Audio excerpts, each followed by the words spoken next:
另外咧，我哋會有一張紙咧，就係專門俾你擺喺個刀掣嘅嚇，呢個就係呢張紙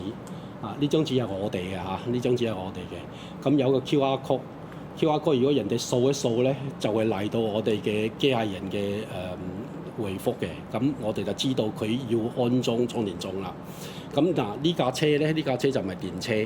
咁咧佢喺後邊佢嘅刀掣咧，佢就未安裝充電樁嘅。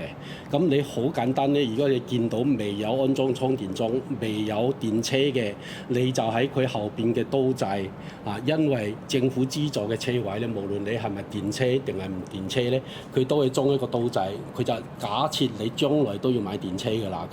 咁將來都係我哋嘅客㗎嘛嚇，咁你就喺呢一度咧就貼咗呢一張 label 咧，我哋叫刀掣 label 嚇。咁就喺度講就危險有電，如果你需要安裝充電樁嘅話，你就要用呢個電話嚟聯絡我哋啦。呢個電話就係我哋啊嘛，係咪？咁你貼咗喺呢度咧，就無論幾時有人換車要安裝充電樁嘅時候咧，佢就自動嚟揾我哋啦，好唔好？咁你個動作咧就好簡單，就去 EHSS 嘅樓盤嘅屋苑咧，就每一個刀仔，如果係未有安裝充電樁嘅刀仔，你都幫佢貼一張咁嘅 label，咁你就遲早就坐喺度等佢嚟揾你啦，好冇？